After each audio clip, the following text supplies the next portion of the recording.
Hola, buenas noches. Un gusto saludarles a todos. Gracias por tanta acogida que hemos tenido dentro de nuestras redes sociales, nuestro programa Tu Salud en Casa y estos temas que ustedes nos han pedido, que estamos desarrollando semana tras semana.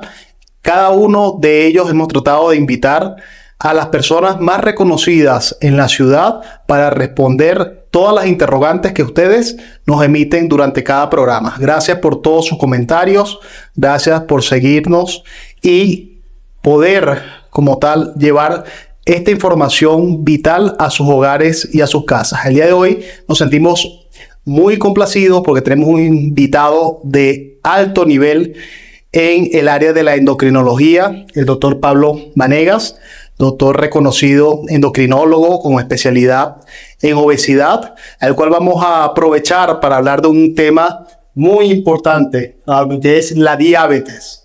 Todos hemos tenido un familiar, un conocido o incluso nosotros mismos, algunas personas desarrollan como tal diabetes y siempre hay ese temor, ¿no?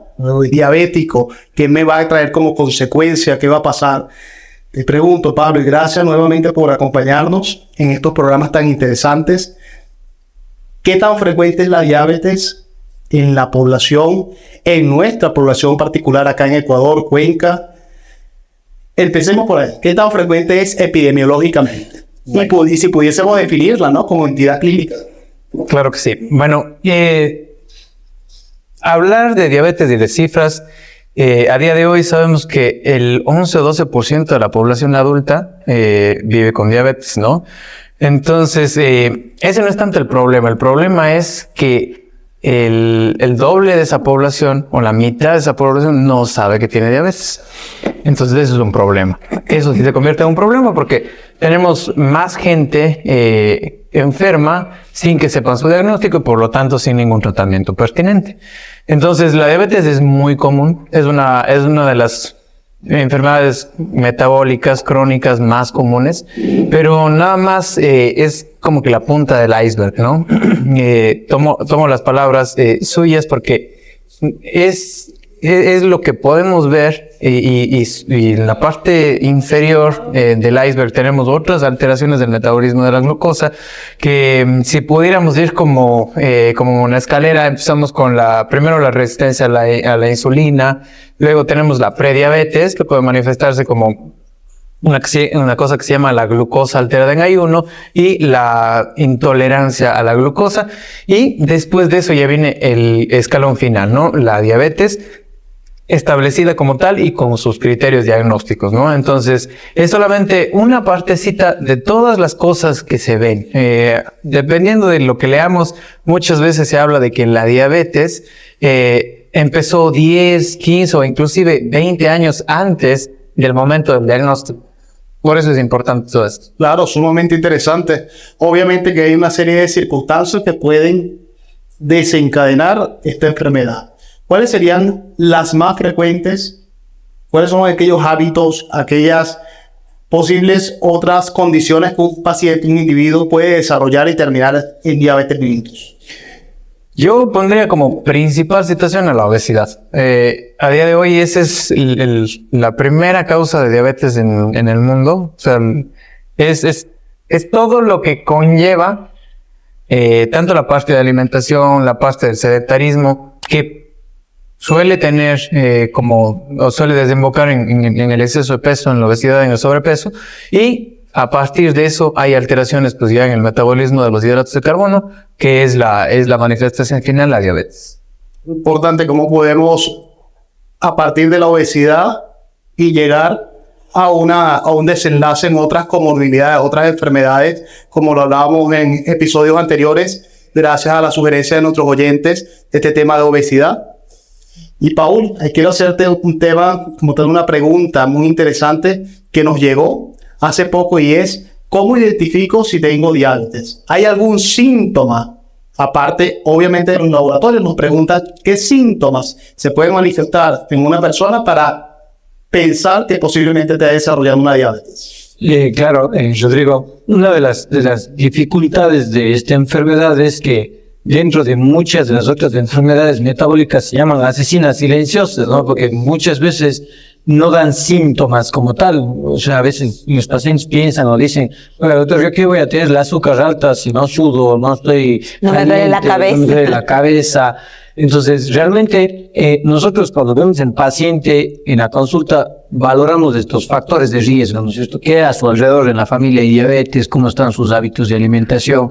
¿Cómo está su índice de masa corporal? Si ha sido diagnosticado de alguna otra enfermedad como presión, colesterol alto y ese tipo de cosas. Ahora, que pueden aparecer cierto tipo de signos que en algunas programas ya hemos comentado, por ejemplo, esto del cuello negro, como acantosis nigricans, o esas verruguitas que aparecen aquí en el cuello, que se llaman acrocordones. A veces es un poco chistoso, sobre todo los varones, dicen, no, si estas verruguitas es porque uso camisa y corbata. Y se piensa que es la fricción, pero realmente tiene que ver con la resistencia a la insulina, que prácticamente esto, la resistencia a la insulina, es que mi cuerpo está necesitando más de insulina para poder controlar su azúcar en general. Y obviamente si es que ya su proceso metabólico está más descompensado y el azúcar está mucho más alta, puede aparecer sed, empiezan a orinar a cada rato, los pacientes empiezan a perder peso y sin duda alguna pueden incluso debutarse estas enfermedades con condiciones como lo que se llamaba el coma diabético, con cetoacidosis diabética en una emergencia, con infartos de cerebro, infartos de corazón. Entonces realmente llegar a diagnosticar una diabetes en ese punto es haber llegado tarde, como Pablo dice, si la diabetes ya vino hace 5 o 10 años acá, llegar a diagnosticar así con mucha sed orinando cada rato y todo eso. Sí, ya está. Llegamos tardecísimo al diagnóstico. Eso es importante en todas las enfermedades hacer un diagnóstico oportuno y esta no es la excepción, ¿no? Esta creo que es una de las más importantes. Y ahí le preguntan a nuestro endocrinólogo pediatra estrella, doctora Dani, esta patología, esta entidad clínica también se puede dar en los niños. ¿Y qué tan frecuente es? Bueno, aquí es importante saber diferenciar porque no existe un solo tipo de diabetes. En rangos generales, porque existen muchos tipos de diabetes, hablamos de diabetes tipo 1, que es la que generalmente se da en los niños o en los adolescentes, y la diabetes tipo 2. La diabetes tipo 2 es de la que hemos estado hablando, que uno de los factores de riesgo es la obesidad. Generalmente se da en adultos, tristemente en adultos más jóvenes cada vez. Las dos existen, tanto diabetes tipo 1 como tipo 2 existen en los niños y en los adolescentes. Específicamente la diabetes tipo 1, que esta es una diabetes distinta, ¿no? Esta no se da porque coma muchos dulces y porque tenga un problema de peso. De hecho, es una enfermedad que tiene un origen autoinmune. ¿Qué quiere decir esto? Que las defensas se confunden, por así decirlo, y atacan a nuestro órgano, el páncreas, que es el que se encarga de regular los niveles de insulina, la hormona que va a regular el azúcar en el cuerpo. Entonces, este tipo de diabetes es la más frecuente en los niños y adolescentes. Los picos de edad más frecuentes son en los niños entre los 4 y 5 años de edad y en la etapa de la adolescencia, entre los 12 y 14 años de edad, en niños que por lo demás se conocen como niños sanos. Mientras que la diabetes tipo 2, que es todo el problema metabólico de peso, de obesidad, sí existe también, sobre todo ya en adolescentes. Por ejemplo, en niños que desde el año de vida tienen sobrepeso, obesidad, muchos malos hábitos, tienen muchos familiares que tienen diabetes tipo 2 y encontramos un adolescente de 14, 15 años que ya cumple con criterios de diabetes. Obviamente es mucho menos frecuente que en los adultos, pero sí, está presente en niños y en adolescentes. Claro, totalmente claro estos tipos que se pueden presentar en nuestros niños, en los adolescentes que tanto preocupan como tal a los padres, precisamente que ese mito de que si le doy mucho dulce, por eso pasó, ¿no? Claro. Y ese sentido de culpa, que muchas veces lo vemos en nuestra consulta. Agustín, tomando un poco la parte de cirugía, el paciente diabético también tiene una creencia que es que si me hago una intervención, si me hago una herida, me opero, no voy a tener buena cicatrización. ¿Qué tan cierto es eso? Eso es muy cierto, mi querido Rodrigo. Sí, y es interesante porque dentro del campo quirúrgico, Pablo lo ha mencionado, que se estima que a veces está hasta un poco subestimado, que entre el 7 al 10% de la población, tal vez más, están infradiagnosticados por cuestiones sociales, lo que sea. Pero es interesante que en la práctica quirúrgica estamos viendo cada vez más pacientes que se necesitan operar y que son diabéticos, probablemente, obviamente, al ser una enfermedad crónica y que conlleva un proceso inflamatorio que desencadena cada vez más más patologías quirúrgicas, ¿no? Entonces, sí o sí, cada vez estamos viendo más a pacientes que necesitan cirugía, que puede ser más del 25%. O sea, 1 de cada 4 pacientes que operamos tienen algún grado o alguna alteración de los hidratos de carbono, como dice Pablo. Y claro que sí, obviamente, entre las múltiples efectos que causa este asesino silencioso, como dijo pues obviamente Paul, es obviamente el problema de mayor susceptibilidad a infecciones y obviamente a la cicatrización, ¿no? Entonces obviamente en ellos hay que tener un poquito más de cuidado. Y no me estoy hablando de la cicatrización de la herida en sí, estoy hablando de la cicatrización global del cuerpo, ¿no? A nivel de vamos a hablar más coloquialmente en las heridas internas, cicatrización, sanamiento de uniones intestinales, sangrado, etcétera, etcétera. ¿Sí? Por eso todo paciente que necesita cirugía y es diabético tiene que ser debidamente valorado por un equipo obviamente prequirúrgico adecuado. Obviamente en situaciones de urgencia serán diferentes, pues obviamente, pero obviamente eso aumenta un poco más la morbilidad, es decir, la causa de eventos adversos a la cirugía y también obviamente la mortalidad, por más cirugía o patología quirúrgica, entre comillas, sencilla. En subgrupo de pacientes es un poquito más delicado.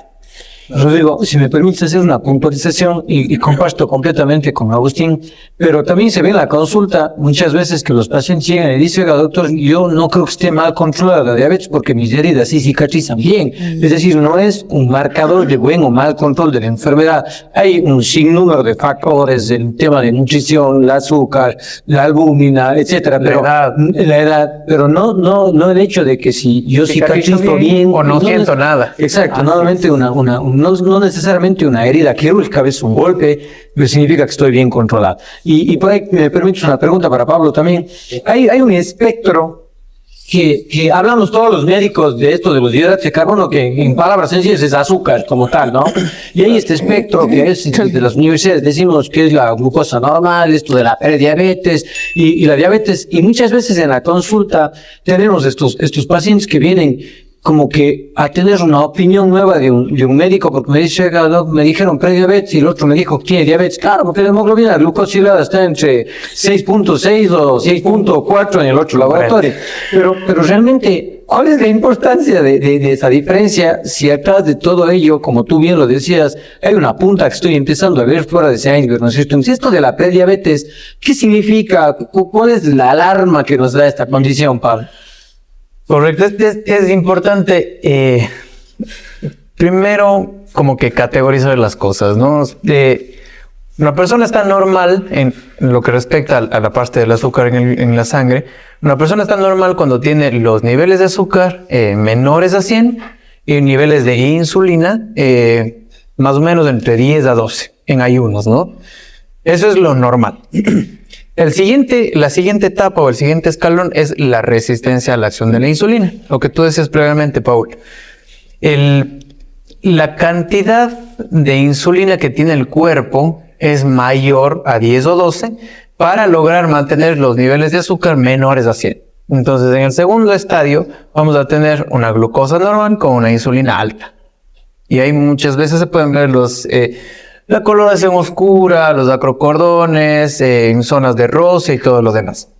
El siguiente estadio, si es que no se hace nada, si no se hace una intervención adecuada, nutricional, de terapia y lo demás, es la prediabetes, que puede ser de dos tipos, ¿no?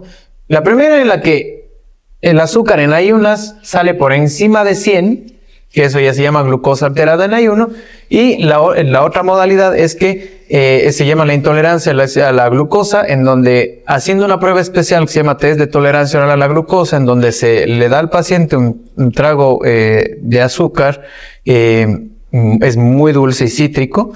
Yo personalmente lo he probado. Después de eso se mide el azúcar a las 2 horas y se tienen unos puntos de referencia. Si está encima de esos puntos de referencia, pues hablamos de prediabetes. Y el último escalón de esta alteración del metabolismo del azúcar es la diabetes, ¿no? Para la diabetes ya tenemos criterios bien establecidos.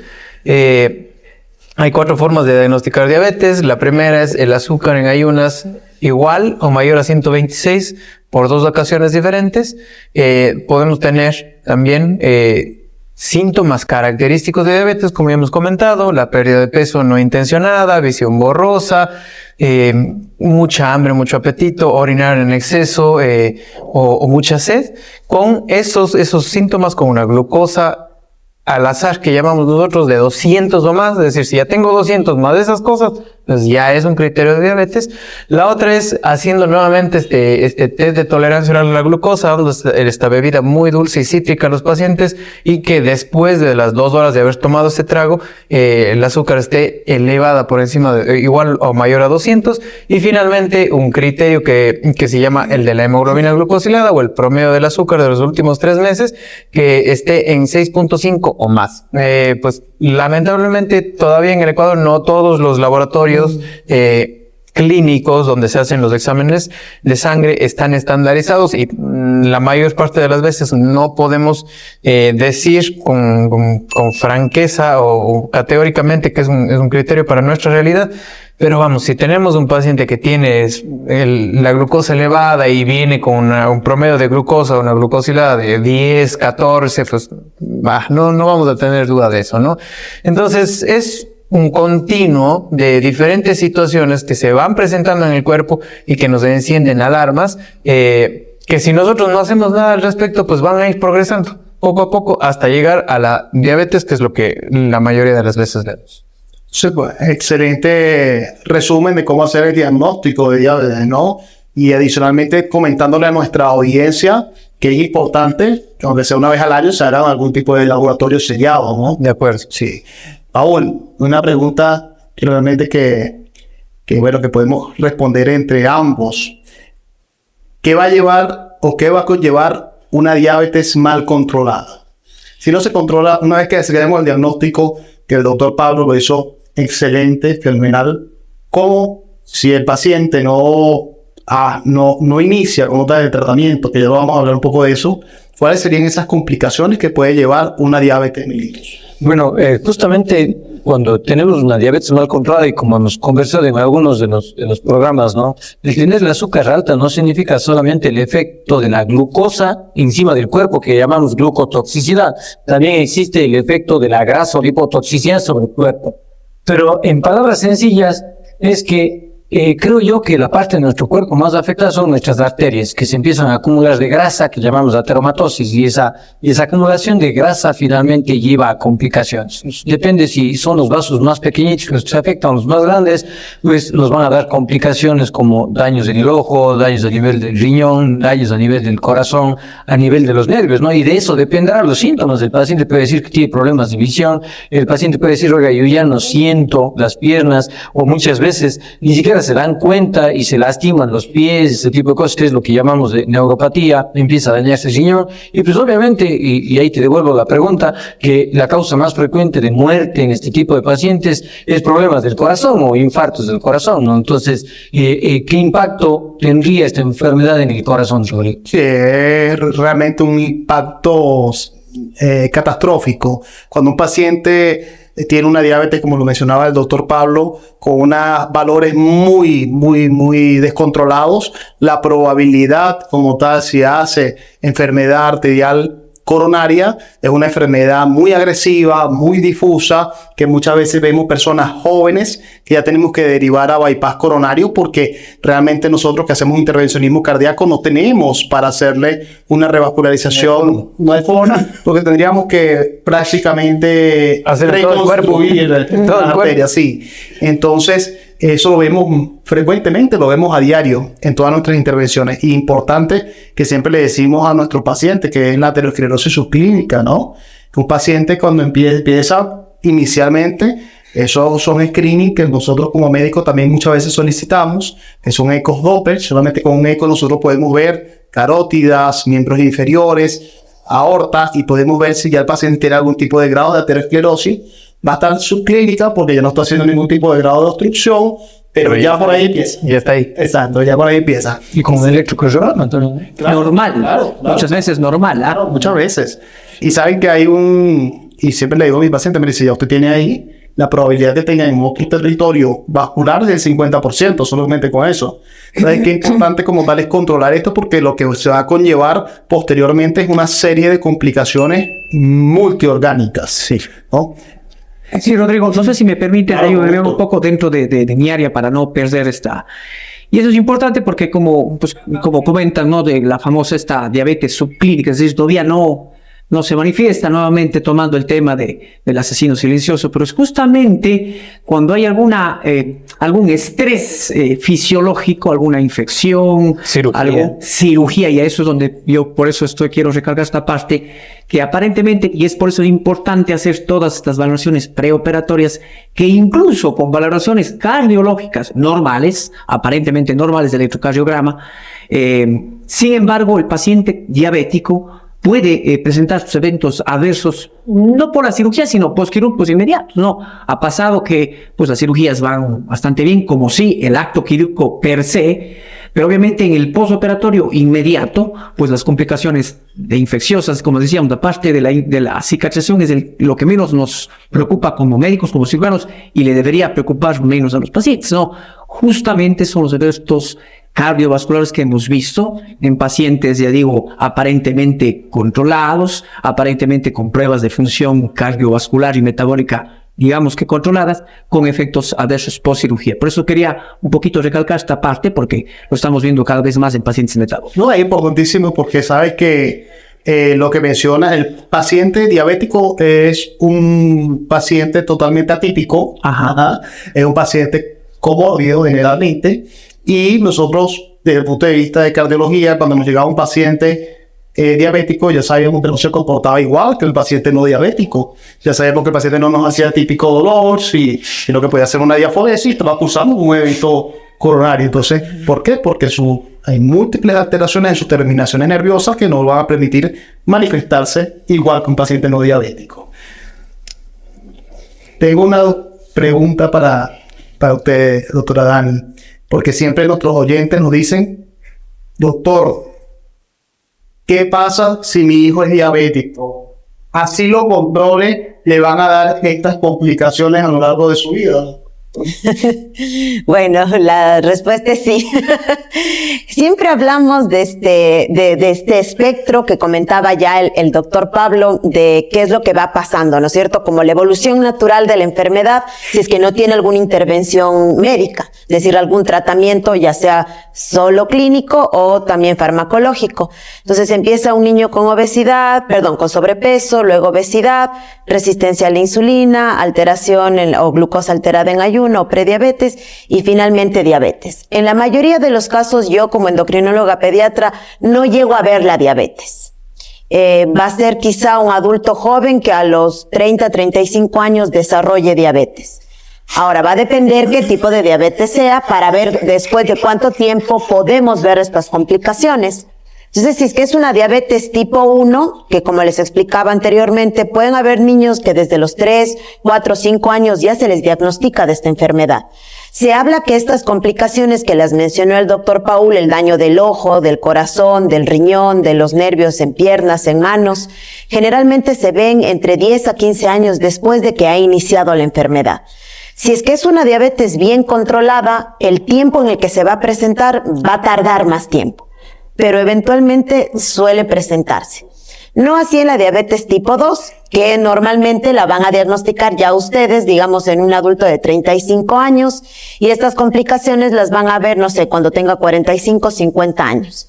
Si es que está bien controlada, es mucho menos probable que se presenten, pero como les digo, esa parte yo en sí ya no la voy a ver, porque son años de evolución. Y lamentablemente, como decía el doctor Paul, la diabetes no da síntomas hasta que ya es diabetes y ya solo puedo controlarla, no la puedo revertir. Doctor Pablo, he guardado otra pregunta, creo que para usted. ¿De qué? Sí. Las bajo la mano.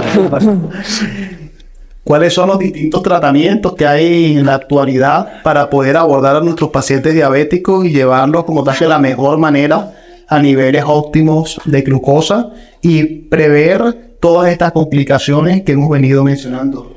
Okay. Voy a tomar tantita agua. Bueno, partiendo de que la diabetes pues tiene mucho que ver con la cuestión del estilo de vida, y siempre me gusta indicarles esto a mis pacientes en la consulta, que bueno que tengamos esta plataforma para llegar a más gente. Tener diabetes significa tener el azúcar en la sangre más alto de lo normal. Todos tienen azúcar en la sangre, un bebé que apenas nace, el doctor Agustín que es atleta de alto rendimiento, todos nosotros tenemos azúcar en la sangre. Porque el azúcar en la sangre es como el combustible de nuestro cuerpo. Y si es el combustible es muy parecido a la gasolina. Entonces, ¿qué pasa si es que yo le echo gasolina al tapiz de mi auto, a la pintura de mi auto? Pues se va a dañar, ¿no es cierto? Entonces, el azúcar cuando está más alta de lo normal, de estos valores que habíamos dicho, sobre 126, sobre 200 y demás, se vuelve tóxica para las células del cuerpo. Y como el azúcar va en la sangre va desde aquí hasta abajo, entonces va dañando todo a su paso. Ahora, si el problema es tener el azúcar en la sangre más alto de lo normal, pues el tratamiento va a ser ponerla lo más cercano a lo normal que sea posible. Y eso se logra con 3 cosas muy importantes. La primera es la alimentación. La única forma por donde ingresa el azúcar o la glucosa al cuerpo es por la boca. Si yo estoy viendo esto, pues no puede entrar a mi cuerpo. Si en carnaval, quizás usted que ya vive algunos años aquí ha visto que el carnaval es peculiar en el Ecuador. Hay gente que se echa diferentes cosas. Si me echan a mí azúcar en mi oído, no pasa nada. Entonces no se va a elevar el azúcar. Pero si yo como azúcar, pues se va a elevar los niveles de azúcar en la sangre. El azúcar no solamente está en las cosas que son dulces. También está en el pan, en el arroz, en la papa, en la yuca, en el verde, los granos tiernos, los granos maduros, las frutas, los fideos. Entonces, de plano las cosas que son dulces, como los refrescos, las colas, los dulces, los caramelos, los chupetes, chocolates, eso pues no los deberíamos consumir, ni nosotros, menos aún una persona que vive con diabetes. Esos yo los llamo productos. Productos no están bien para nadie. Pero los alimentos que ya nombramos, pan, arroz, papa, yuca, etcétera, se pueden comer. Sí se pueden comer, pero en cantidades adecuadas para cada uno de nosotros y que dependerán de nuestro peso, de nuestra edad, de nuestra estatura, ¿no? Entonces, la primera forma de disminuir la cantidad de azúcar que entra al cuerpo es cuidando la alimentación. Ahora, la forma en cómo yo les explico a mis pacientes que se debe hacer ejercicio y por qué se debe hacer ejercicio es porque en la noche, cuando nosotros estamos descansando, pues no comemos. Es que el azúcar es la gasolina de nuestro cuerpo, pues deberíamos morirnos, porque no tendríamos cómo respirar, cómo soñar, cómo no podría latir nuestro corazón. Entonces, la naturaleza es tan sabia que lo que hace es que nuestro cuerpo, el hígado y el riñón producen glucosa, producen azúcar a partir de cero, ¿no? Entonces eso permite que nosotros no moramos en las noches. Ahora, en las personas con diabetes, nuestro hígado y nuestro riñón producen más glucosa de la necesaria. Entonces eso eleva los niveles de azúcar en la sangre. La única forma de deshacernos de este exceso de azúcar es el ejercicio. No hay otra forma. Entonces, ya sabemos por qué es importante la alimentación, ya sabemos por qué es importante el ejercicio y finalmente tenemos a los medicamentos. Medicamentos que nos van a ayudar a nosotros a potenciar el efecto de la alimentación, del ejercicio en nuestro tratamiento. Tenemos una gran variedad de medicamentos a día de hoy, medicamentos antiguos, medicamentos nuevos, terapias inyectadas con insulina, pero es importante hacer esta aproximación a los pacientes indicándoles que no hay pastilla, ni gringa, ni europea, ni cuencana, no hay insulina que funcione si es que nosotros no comemos bien y no hacemos ejercicio. Entonces esas son, yo creo que los 3 pilares del tratamiento de la diabetes, ¿no? Sí, maravilloso. El abordaje de los pacientes es multidisciplinario. Sin duda, claro que sí. Si hablamos de que es un problema que tiene múltiples facetas, necesitamos una persona que sepa hacer bien la nutrición, necesitamos a alguien que sepa cómo prescribir ejercicio y necesitamos un experto que sepa cómo y qué tratamiento tenemos que usar. porque no todos los pacientes van a ser iguales. Va a haber personas que vivan con diabetes, pero que también vivan con obesidad. Se tendrá que escoger un tipo de medicamentos. Personas que vivan con diabetes y que tengan problemas renales, se va a escoger otro tipo de medicamentos. Personas con diabetes y que tengan problemas ya cardiovasculares, infartos o demás. Entonces, todo tendrá que ver en función del paciente que nosotros tengamos de frente. Rodrigo, si me permites una pregunta ahí. Bueno, voy a hacer dos preguntas. La una, Pablo, quisiera que pongamos énfasis un poquito, que a veces se ve mucho en la consulta, y coincido 100% con lo que nos decía. Yo les llamo las 3 pastillas: la pastilla de alimentación, la pastilla de ejercicio y la pastilla. Pero hay una cosa que es interesante, que muchas veces creo que nos falta a los médicos llegarle al paciente, porque dice: yo me diagnosticaron, doctor, de diabetes, me dieron la pastillita, me dijeron de ejercicios, y viene 4 años después tomando su pastilla y dice: yo he tomado la pastilla todos los días de mi vida, y claro, resulta que hoy ya estoy con ciertos problemas, o ya tuve un infarto, etcétera. Entonces, ¿es suficiente solo con tomar la pastilla o tengo objetivos? ¿Sí? Esa es la una. Y de una vez le pregunto a Agustín, ya nos dejaste claro en algunos programas anteriores que la cirugía bariátrica puede tener una indicación dentro de la diabetes, ¿no? Pero ¿cura la diabetes la cirugía bariátrica? Que es la pregunta que para con Agustín. Esa tal vez la primera pregunta. Claro que sí. Bueno, es imprescindible que, como es una enfermedad, no sé lo que vaya a decir Agustín, pero como es una enfermedad que no se cura, estamos poniendo en jaque, como es una enfermedad que no se cura, para nosotros los endocrinólogos sí puede remitir, es decir, puede la persona dejar de necesitar un medicamento y quedarse en pausa, es decir, quedarse libre de la enfermedad por un tiempo. Entonces puede remitir la diabetes, pero nosotros como endocrinólogos no hablamos de curación, lamentablemente. Entonces, al ser una enfermedad que no se cura, pues obviamente va a necesitar una vigilancia, que en principio sí será estrecha hasta lograr metas del tratamiento. Yo les digo rápidamente a mis pacientes, es primero alcanzar el azúcar en ayunas en un rango adecuado, luego alcanzar el azúcar después de las comidas en otro rango adecuado, y finalmente alcanzar un promedio de glucosa, que es la hemoglobina glucosilada, en un rango adecuado también, individualizándolo a cada paciente. No va a ser lo mismo un paciente que tenga ya muchos más años, o un paciente que tenga dañado su riñón, un paciente que tenga un infarto, va a depender mucho del paciente que tengamos enfrente.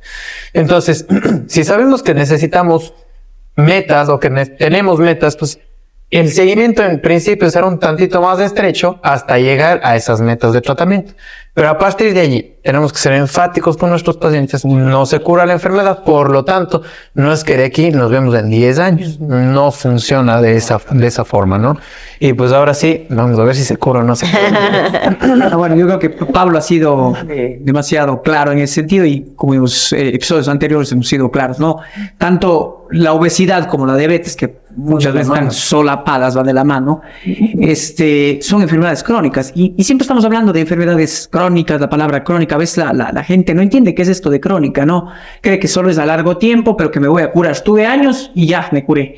Crónica quiere decir que es de por vida, ¿sí? Y como dice, pues, Pablo, si bien son incurables, que eso podría llamar un poquito al desánimo a la gente, uy, ya no tengo cura, ¿sí? No hay nada que hacer. No hay nada que hacer, y pues ya nada. O sea, toda enfermedad crónica, es decir, que sea de por vida, como lo decía, la diabetes, que es uno de los ejemplos clásicos, la presión alta, la hipertensión, si bien no tienen cura, pero tienen el tratamiento, lo que se llama, lo que acaba de decir Pablo, pues la remisión. La cirugía es otro tipo de pastillita, como tú le pones, sí. Es una pastillita un poquito que duele un poquito más, ¿sabes?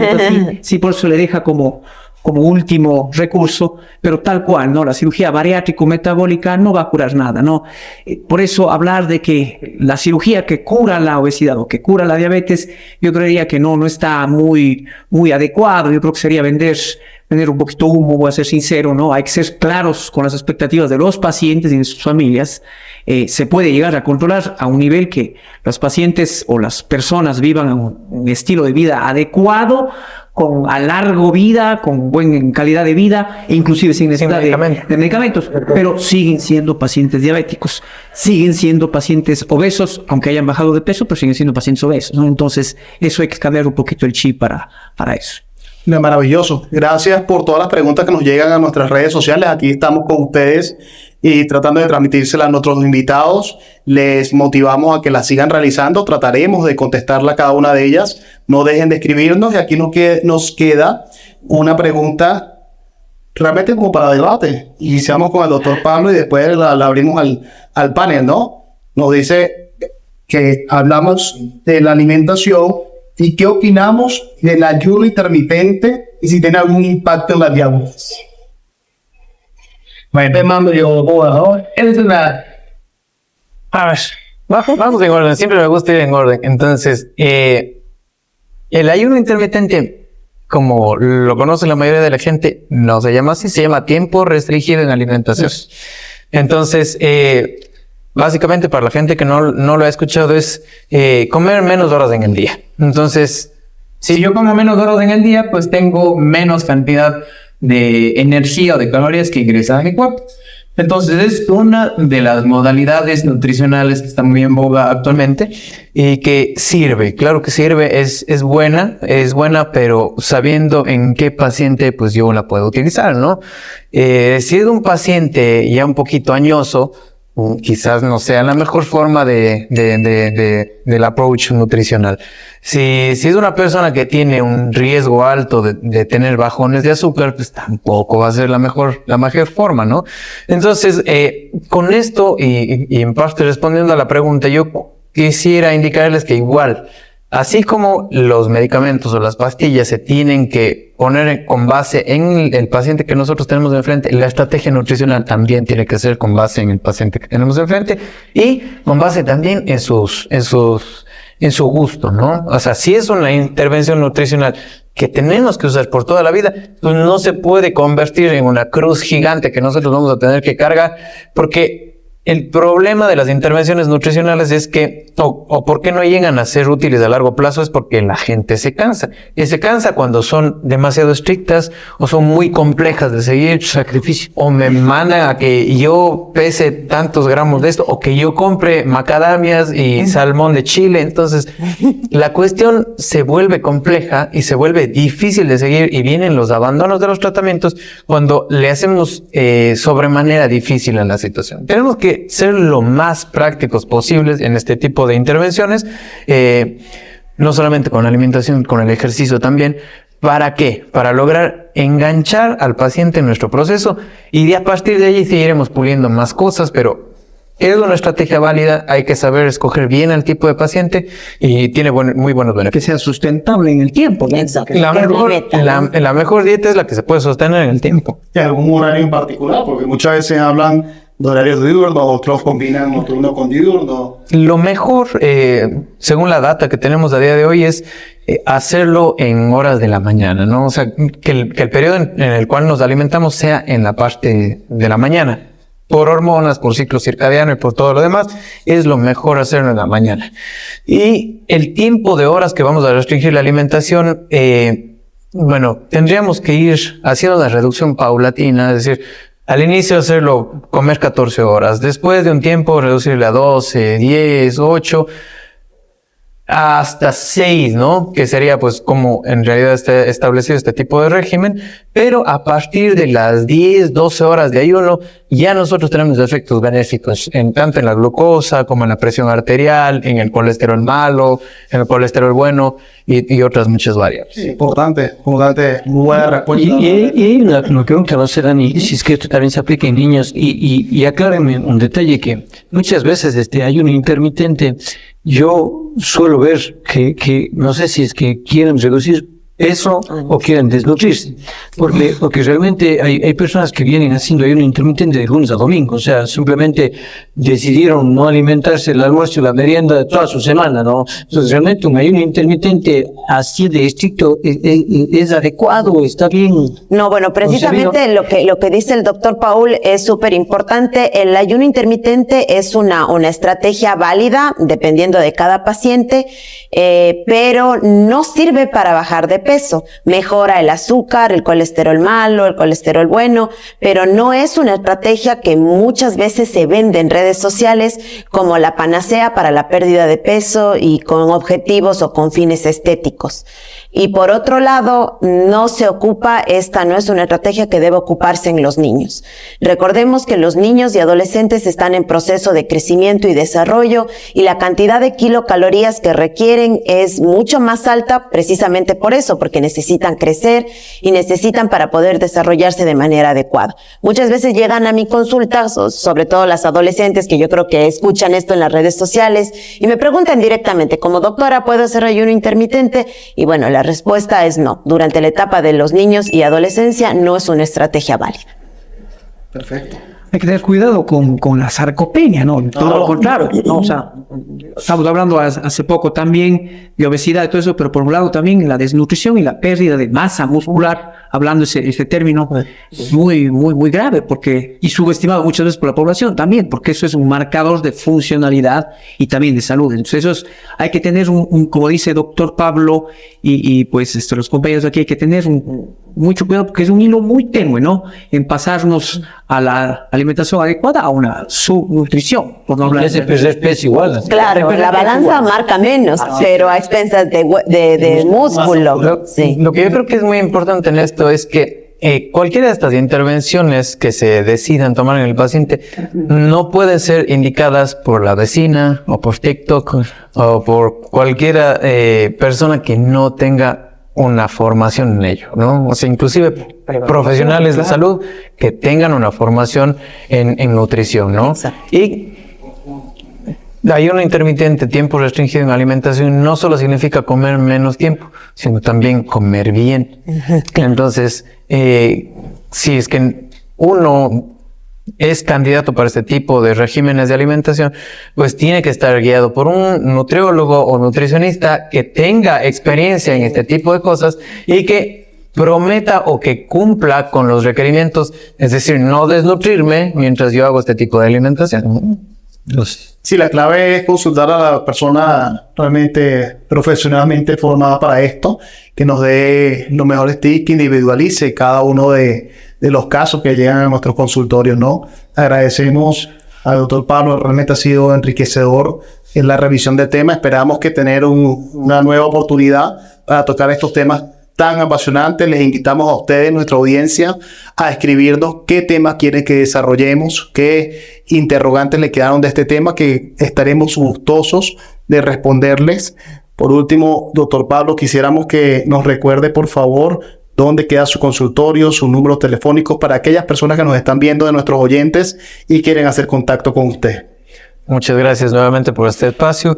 Pues yo me encuentro en el Hospital Santa Inés, en la torre número 3, en el segundo piso, y pues mi teléfono de contacto es el 098-765-3136. Maravilloso. Bueno, y agradecemos al Café Fiorencia, aquí en el Hotel Zair, por su receptividad, por su atención excepcional, y bueno, siempre invitándolos a que degusten acá del mejor menú que ya nosotros lo hemos hecho el día de hoy. Muchas gracias y nos vemos en un nuevo programa. Feliz noche.